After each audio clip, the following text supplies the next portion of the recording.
Now move the camera and show that different objects here are in different 3D space. The best way to move a camera is to parent it to a null object, and a null object is just a layer that has no properties. So I'm going to go to Layer, New, Null Object. And I like to put it right below my camera, and I'm going to parent the camera to the null object. So whenever the camera moves, or whenever the null object moves, the camera moves. And it's going to move based on the anchor point of the null object, which is this point right here. So usually when you create a null object, it's going to be in the center, so that is pretty helpful. So if I rotate the null object here after making it 3D,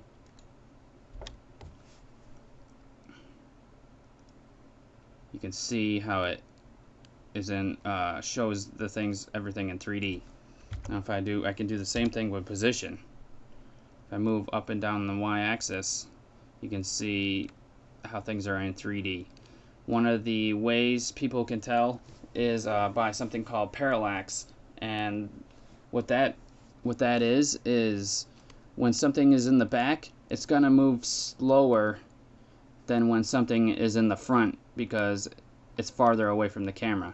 So when I move up and down on the y-axis, parallax is going to cause the text to move faster than the object in the back, as you can see there by that. Now when you have a camera here, the render is going to come out of your camera, out of the view of the camera. So this is the camera view. This is what's going to be rendered. Not anything from the top view, just from what you can see in the camera. Another object that you can use in 3D is a light. So we can come up here to Layer, New, Light, and these really work in 3D pretty decently. And I'll go over these different points, or go over these different properties at a different time.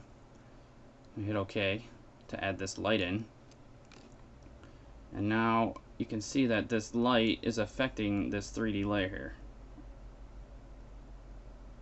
This can give it more of a 3D look. And you can just move it around, and if you want to rotate it, you can rotate. There's different types of lights, new light, and if we go to like a spotlight here, okay, you can see that it makes like a light that's a spotlight, and that you can rotate it around and everything like that. Yeah, like that. And that's just you can make cool looking 3D scenes with all this stuff. I'll delete those. Now remember when I was talking about backgrounds and how you want to lock them and not make them 3D layers? So I'm going to unlock it real quick. I'm going to make the background a 3D layer. Now the background is right here in the center. We know that because of the red color there. So it's going to cover up the object we had that was back here. So if I move the camera backwards, now you can see that the background is shrinking. Now it's not a complete background anymore. It's just all this extra space is going to render out as black. So the way to do that is to not make your background a 3D layer. You can, and I always lock it so you don't do something like this and move your background around the scene. So lock it, and that's pretty much the basics of setting up a 3D scene and how to tell that you're in 3D and use your views and everything to navigate around 3D. So we'll get into more advanced effects, and I'll explain everything a little better in later tutorials so we can be professionals at using 3D scenes. It's one of the main things that After Effects is known for, and other programs can't really do as well. So let's end the tutorial now. I look forward to seeing you guys in the next ones.